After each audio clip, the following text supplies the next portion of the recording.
전능하사 천지를 만드신 하나님 아버지를 내가 믿사오며 그 외아들 우리 주 예수 그리스도를 믿사오니 이는 성령으로 잉태하사 동정녀 마리아에게 나시고 본디오 빌라도에게 고난을 받으사 십자가에 못 박혀 죽으시고 장사한 지 사흘 만에 죽은 자 가운데서 다시 살아나시며 하늘에 오르사 전능하신 하나님 우편에 앉아 계시다가 저리로서 산자와 죽은 자를 심판하러 오시리라.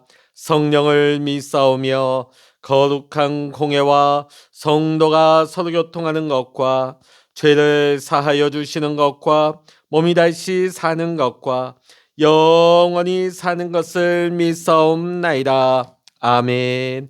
찬송가 455장입니다. 찬송가 455장입니다.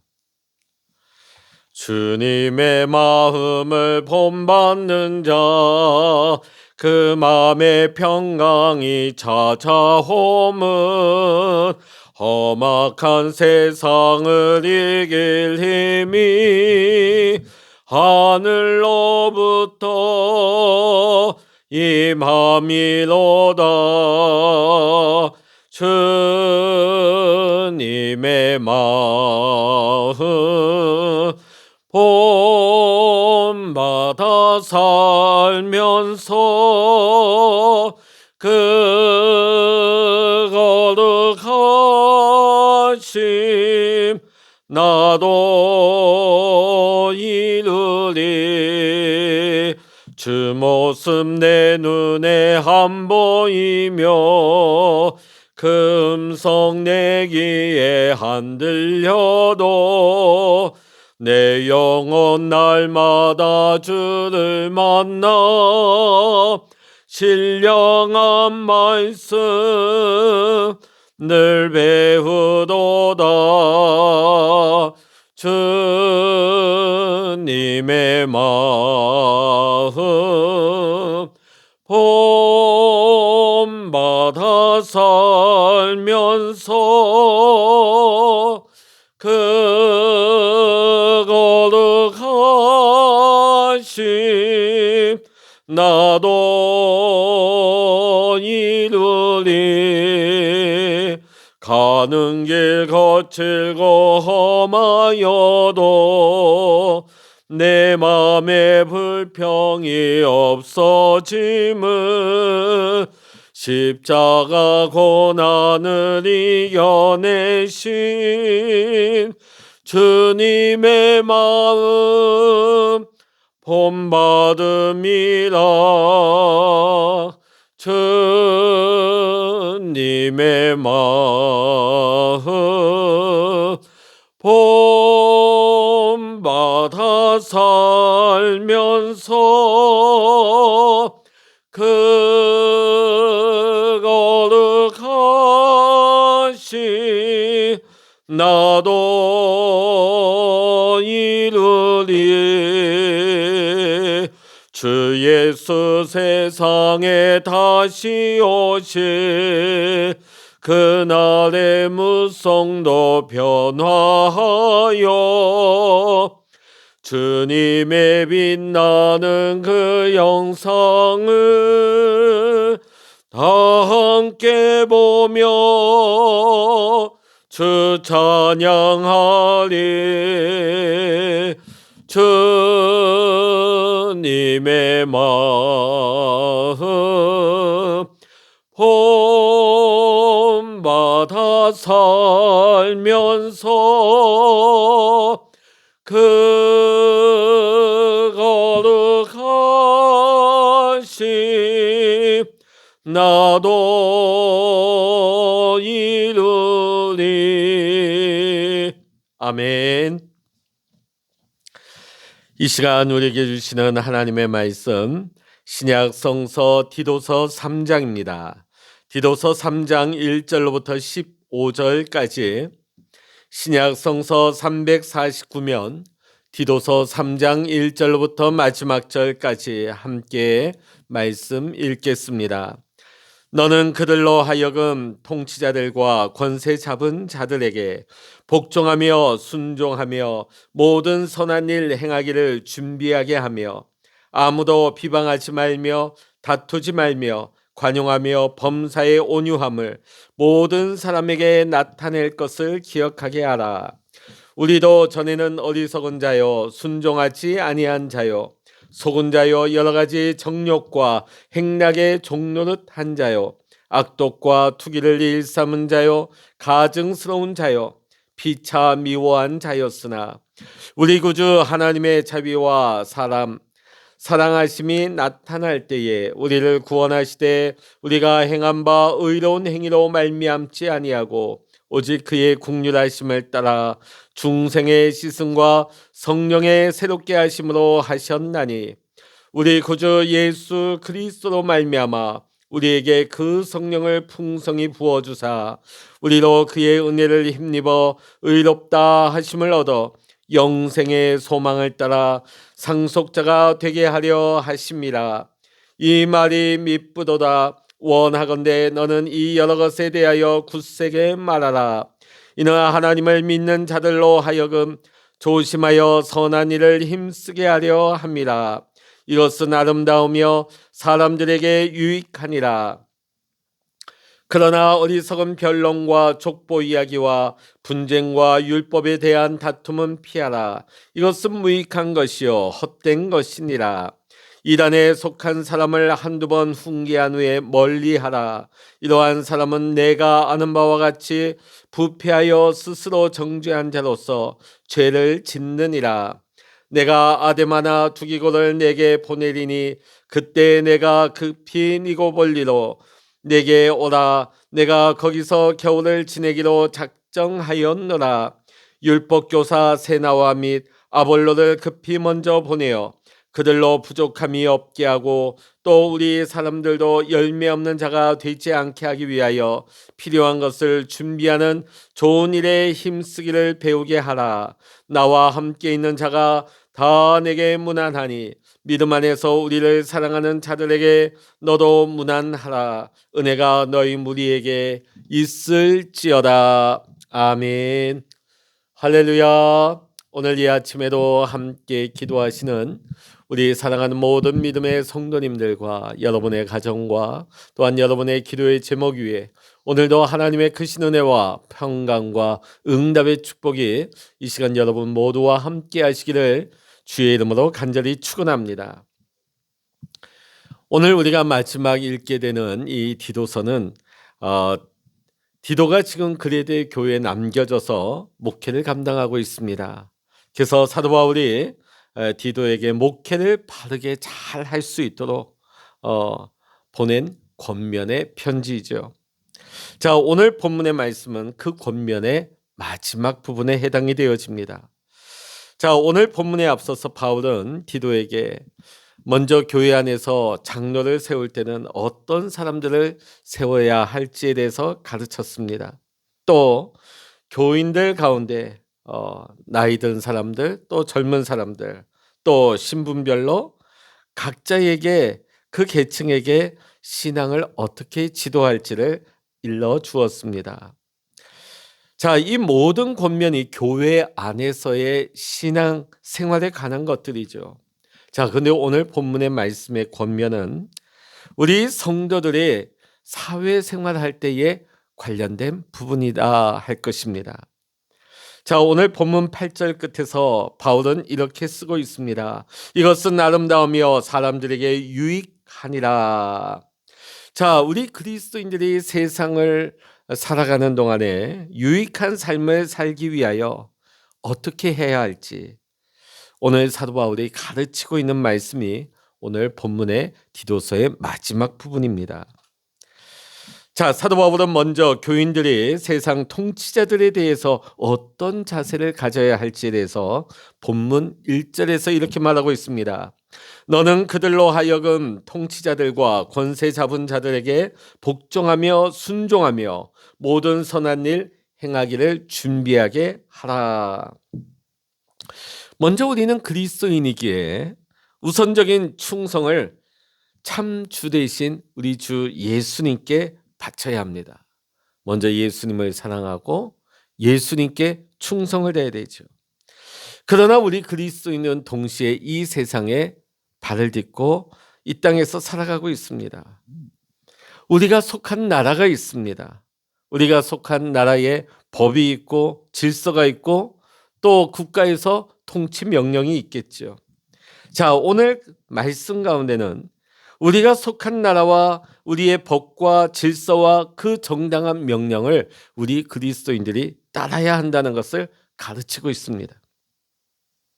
하나님께서는 우리 인간 사회가 악마적인 세상, 짐승과 같은 세상이 되지 않도록 법과 질서가 있는 세상, 조금이라도 평화로운 세상을 살아갈 수 있도록 각 나라, 각 지역마다 통치자들을 하나님이 세우셨습니다.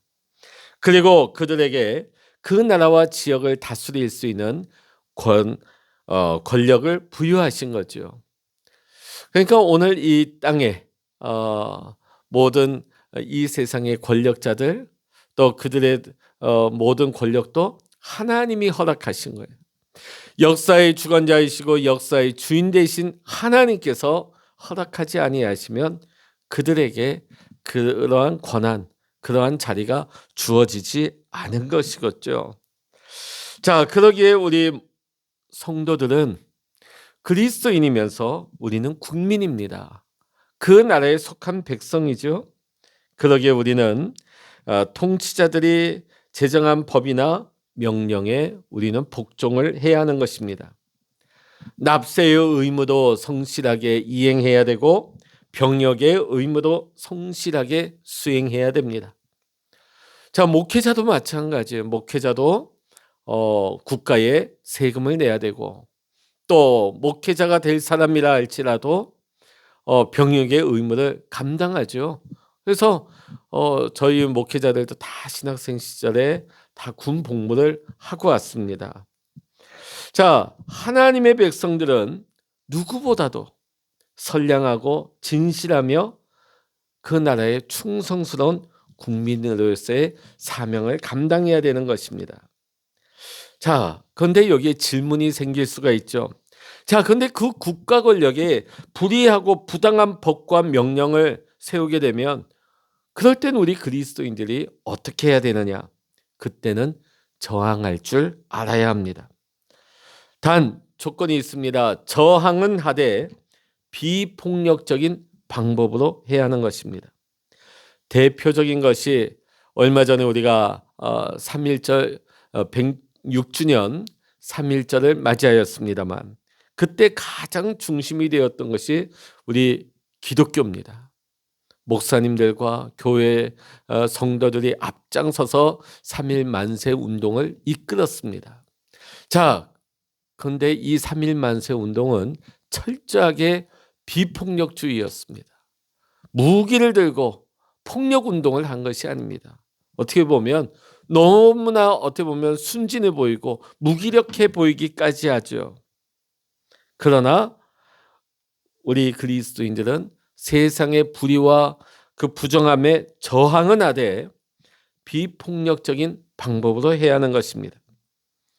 정부나 공권력이 보편적인 가치, 헌법의 정신, 민주주의의 원칙에 위배되는 악법을 제정하고 또 나라를 불의하게 이끌어가게 될 때는 적법하고 평화적인 시위, 오늘날에는 SNS나 유튜브를 통해서 적극적인 의사표현을 해야만 하는 것입니다.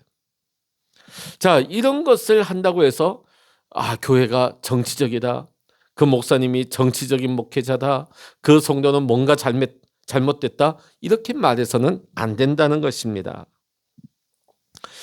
자, 사도 바울은 이어서 디도가 그리스도인들에게 일반 사람들의 어떻게 대하도록 가르쳐야 할지를 말하고 있습니다. 자, 오늘 본문 2절에 보면 자, 우리 그리스도인들이 세상의 사람들을 대할 때 어떻게 대해야 될까? 본문 2절을 봅니다. 아무도 비방하지 말며 다투지 말며 관용하며 범사의 온유함을 모든 사람에게 나타낼 것을 기억하게 하라. 자, 아무도 비방하지 말고 누구와도 다투지 말며 관용으로 대하라. 특히 모든 일에 온유함을 모든 사람에게 나타내야 한다는 것을 잊지 말라고 가르치고 있습니다. 자, 오늘 여기에 있어서 온유함은 우리 모든 그리스도인이 지녀야 하는 공통되고 가장 기본적인 성품인 것입니다. 왜냐하면 우리 예수님 그 자신이 나는 마음이 온유하고 겸손하니 내게 배우라고 하셨기 때문입니다.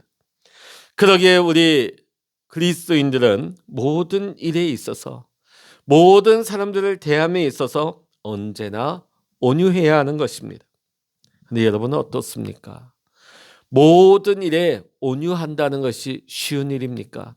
물론 상황이 정상적이고 내 기분이 상하지 않고 모든 것이 순탄할 때는 온유할 수 있어요. 어렵지 않습니다. 그러나 그렇지 못할 상황 가운데 온유할 수 있다는 거.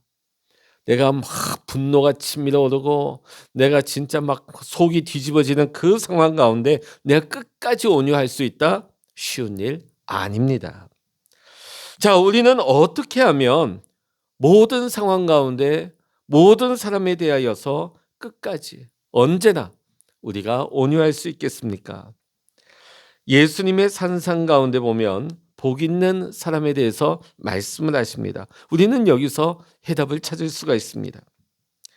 심령이 가난한 자는 복이 있나니 천국이 그들의 것이며 애통하는 자는 복이 있나니 그들이 위로를 받을 것이며 온유한 자는 복이 있나니 그들이 땅을 기업으로 받을 것이며 마태복음 5장 3절로부터 5절까지의 말씀이 나오고 있죠. 자, 먼저 예수님께서 여기에서 심령이 가난한 자에 대해서 말씀을 하십니다. 그리고 그 다음에는 애통한 자에 대해서 말씀을 하시죠. 그 다음에 이어서 온유한 자를 말씀하고 있습니다. 여러분, 이 순서가 굉장히 논리적이고 굉장히 의미 있는 순서입니다. 어쩌다 붙여진 것이 아니고 심령이 가난하고 애통하는 자, 온유한 자, 이 말씀의 순서를 여러분 한번 기억해 보시기 바랍니다.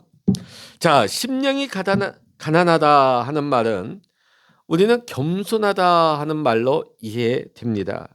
일리가 있는 해석이죠.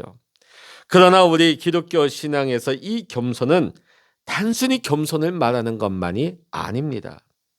참된 겸손은 하나님과의 관계에서 오는 것입니다. 하나님 앞에서 우리 자신의 모습을 바로 볼 수 있는 것이 겸손입니다. 하나님 앞에서 우리가 발견하는 것은 우리의 참 모습이 어떠한가를 보게 되는 것이죠. 우리의 참 모습이 어떠한 모습입니까? 죄인의 모습입니다. 스스로의 힘으로는 도저히 천국 갈 수 없는, 천국문을 열 수 없는 죄인의 모습인 것이죠. 전적으로 예수 그리스도의 은혜가 아니고서는 하나님 나라에 들어갈 수 없는 완전한 죄인의 모습입니다. 그것을 깨닫는 것이 심령이 가난해지는 것입니다. 주님, 저는 죄인입니다. 그 고백과 가난해진 심령이 그 밖에 그리스도인으로서의 다른 동목을 다 가능하게 만드는 것입니다. 성령의 열매도 우리의 심령이 하나님 앞에 가난할 때만이 비로소 성령의 열매를 맺을 수가 있는 것입니다. 심령이 가난하지 못한 사람, 자신의 죄인됨에 대한 철저한 인식이 없는 사람에게는 결코 이 성령의 열매가 맺어질 수가 없는 것이죠. 내가 뭘 잘못했는데, 내가 어때서, 내가 뭘. 여러분, 그러나 심령이 가난한 자는 하나님 앞에서 자신이 얼마나 죄인인가를 목도하는 사람이에요. 심령이 가난해지는 거예요. 주님, 저는 죄인입니다. 심령이 가난해질 수 있는 길은 하나님 앞에 서는 거예요. 하나님을 바라보는 것입니다. 하나님 앞에서 자기 자신이 얼마나 죄인인지, 자기 안에 얼마나 죄덩어리가 가득한지를 바라볼 수 있는 것입니다. 그러면 전적으로 예수 그리스도의 은혜만을 의지하게 되는 것입니다. 그것이 심령이 가난해지는 거예요. 예수님께서 복 있는 사람들에 관해 말씀하시면서 심령이 가난한 자에 이어서 애통하는 사람에 대해서 말씀을 하십니다. 자신이 하나님 앞에서 죄인됨을 깨닫는 사람은 애통하지 않을 수가 없는 거예요. 자신의 죄로 인한 그 절망을 체험하는 사람만이 위로부터 오는 참된 하늘의 위로를 구하게 되는 것입니다. 하나님의 위로를 구하는 자가 완전한 위로자가 되시는 예수 그리스도를 체험하게 되는 것입니다. 자신의 죄 때문에 애통해하는 사람은 다른 사람에 대해서 어떻게 대할까요? 온유해질 수밖에 없는 것입니다. 자신이 얼마나 죄인인가를 깨달은 사람이 어떻게 함부로 남을 비방할 수 있겠습니까? 그리고 남들과 어떻게 분쟁하고 다툴 수가 있겠습니까? 관용할 수밖에 없어요. 모든 일에 온유함을 모든 사람에게 나타낼 수밖에 없는 것입니다. 사도 바울은 본문 3절로부터 7절에서 우리 그리스도인들이 비방과 다툼을 삼가하고 관용과 온유함을 나타내야 하는 이유를 그래서 이런 관점에서 제시를 하고 있는 것입니다.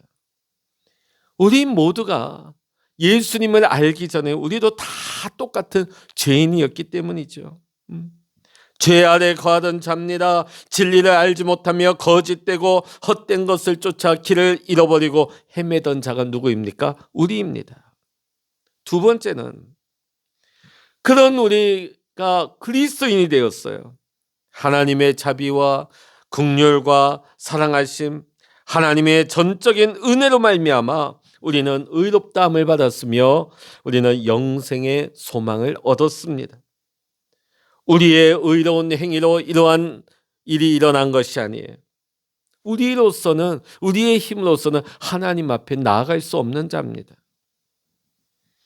그런데 우리 그리스도인들이 오직 예수 그리스도의 은혜로 말미암아 우리가 의롭다 하심을 얻고 영생의 소망을 갖게 되었습니다.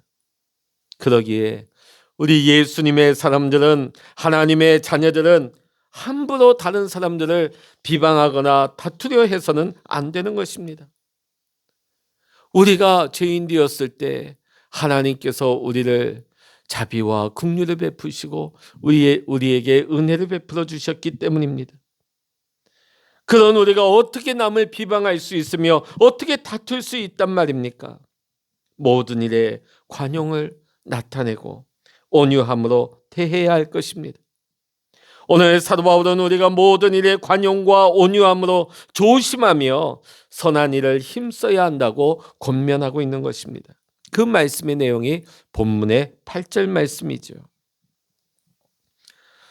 오늘 사도 바울은 디도의 목회를 위해서 권면의 편지를 보내면서 오늘 모든 권면의 마지막 끝에 다시 한번 거짓 교사들에 대하여 경고하기를 잊지 않고 있습니다. 그 내용이 9절로부터 11절입니다. 어리석은 변론과 족보 이야기와 분쟁과 율법에 대한 다툼은 피하라. 이것이 바울이 앞서 디모데에게도 이런 권면을 했고 그 같은 권면을 오늘 디도에게도 반복해서 하고 있는 것입니다.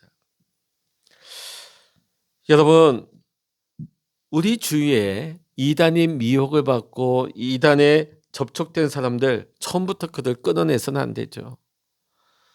그들을 잘 가르치고 설득해서 다시금 돌아올 수 있도록 바른 믿음으로 회복될 수 있도록 우리는 도와야 할 것입니다. 가르쳐야 할 것입니다. 이끌어야 할 것입니다. 그런데 그 가르침과 훈계를 받아들이지 않는 사람들 결국은 어떻게 될까요? 주의 몸된 교회를 보호하기 위해서 그들을 끊어내야 하는 것입니다. 멀리해야 하는 것입니다. 그리고 그들과 상종을 하지 말아야 됩니다. 왜 그럴까요? 교회에 엄청난 피해를 가져오기 때문입니다. 그래서 우리는 오늘날에도 이단들에 대해서는 단호해야 하는 것입니다. 그들과 논쟁해서는 안 돼요. 이미 이단에 넘어간 사람들, 자, 그 사람들 특징이 뭔가요? 말씀 공부하십시다. 논쟁하는 걸 좋아해요. 예. 그래서 여러분, 이단이 여러분을 접근해 가지고 우리 한번 얘기 나눠 볼까요? 아예 말을 붙이지 마십시오. 그들이 똑똑하고 우리가 자신 없어서가 아니에요. 말을 붙이는 순간에, 오늘 여기 보십시오. 어리석은 변론과 족보 이야기, 분쟁, 율법에 대한 다툼을 피하라. 자신이 없어서가 아니에요. 우리에게 설득력이 없어서가 아닙니다. 이미 그들은 넘어갔기 때문이죠. 그래서 오늘 우리의 영혼과 교회를 보호하기 위해서 그들 앞에서는 단호해야 하는 것입니다. 그러나 우리가 세상 다른 사람들에게 대해서는 관용과 우리가 온유함으로 유익한 삶을 살아갈 수 있는 우리 모든 그리스도인들이 되어야 할 줄로 믿습니다. 사랑하는 성도 여러분, 오늘도 우리가 살아갈 때에 우리가 이 시대와 우리 대한민국에 살아가는 국민으로서의 우리 그리스도인의 책임을 다해야 할 것입니다. 그래서 우리가 매일 새벽마다 이 나라를 위해서 우리가 중보하며 눈물로 부르짖어야 할 것입니다. 주님, 이 나라를 새롭게 하여 주시옵소서. 이 나라를 회복시켜 주시옵소서. 결코 교회가 불의와 부정 앞에 눈을 감아버리면 안 됩니다. 입을 닫아버리면 안 됩니다. 오늘날 교회가 목소리를 내야 하는 거예요. 그러나 거기에는 폭력이 수반돼서는 안 됩니다. 눈물로 기도하면서 106년 전에 우리 믿음의 선조들이 그랬던 것처럼 불의 앞에 항거하고 불의 앞에 믿음으로 나아가서 목소리를 높일 때 하나님께서 이 역사의 주관자가 되시기에 그 역사는 하나님이 움직여 나가시는 것입니다. 또한 우리는 이 세상 모든 사람들에 대해서 우리가 논쟁하고 다투고 싸우는 것이 아니라 우리가 관용을 베풀고 모든 일에 범사에 온유함을 나타내도록 힘써야 할 것입니다. 왜냐하면 우리도 하나님께 그런 용서를 받았지 않습니까? 은혜를 입었지 않습니까? 자격 없는 우리가 하나님의 은총을 입었지 않습니까? 우리가 어떻게 비방할 수 있단 말입니까? 우리가 어떻게 다툴 수 있단 말입니까? 우리가 어떻게 판단할 수 있습니까? 어떻게 그들을 정죄할 수 있단 말입니까? 사랑하는 성도 여러분, 오늘 우리가 살아갈 때 때로는 마음에 안 드는 사람, 때로는 내가 분노할 수밖에 없는 그런 상황 가운데서도 우리가 모든 사람들에 대해서 우리가 은혜 받은 자로서 하나님의 은혜와 사랑과 용서를 받은 새 생명을 받은 우리 그리스도인들은 모든 일에 관용과 우리가 온유함을 잃지 않고 아름답고 유익한 삶을 살아갈 수 있는 우리 그리스도인들 모두가 되어야 할 줄로 믿습니다. 기도하시겠습니다. 할렐루야. 하나님 아버지, 오늘 우리가 이 시대와 역사 가운데 하나님 우리가 살아가고 있습니다. 우리가 그리스도인이면서 우리는 대한민국의 국민입니다. 국민으로서의 책임을 다하게 하시고 사명을 감당하게 하여 주시옵소서. 부정과 불의 앞에 눈 감아버리고 벙어리가 되지 말게 하시고 우리가 눈물로 이 땅을 위해서 중보하며 또한 불의와 하나님 아버지 그 부정 앞에 하나님 우리의 소리를 내며 하나님 아버지 이 불의를 하나님 밀어낼 수 있는 하나님, 그러나 결코 세상의 폭력을 수반하지 않는 참된 이 역사의식을 가진 우리 그리스도인들 되게 하여 주시옵소서. 하나님 아버지, 우리가 모든 사람들을 대할 때 모든 상황 가운데 관용과 온유함을 잃지 않게 하여 주시옵소서. 우리도 죄인 되었을 때 아무 자격 없지만 하나님께서 우리에게 은혜 베푸시고 자비와 긍휼을 베풀어 주셔서 우리가 하나님의 자녀여 영생의 소망을 얻게 되었습니다. 생명을 누리게 되었습니다. 구원받는 하나님의 백성이 되었습니다. 우리가 어찌 비방할 수 있겠습니까? 우리가 어떻게 판단하며 정죄할 수 있겠습니까? 하나님, 우리가 모든 일에 관용하게 하시고 온유하게 하여 주셔서 하나님 우리의 살아가는 모든 순간이 유익한 삶이 되게 하시고 하나님 기뻐하시는 삶이 되게 하시며 그리스도의 향기를 드러내며 빛을 드러낼 수 있는 참된 그리스도인의 삶을 살 수 있도록 축복하여 주시옵소서. 오늘도 우리와 동행하시는 하나님을 의지하며 우리 주 예수 그리스도 이름으로 간절히 기도하옵나이다. 아멘. 찬양하라 내 영혼아, 찬양하라 내 영혼아, 내 속에 있는 것들아 다 찬양하라. 기도하라 내 영혼아, 기도하라 내 영혼아, 내 속에 있는 것들아 다 기도하라. 주여, 일창으로 합심하여 기도하십니다. 주여,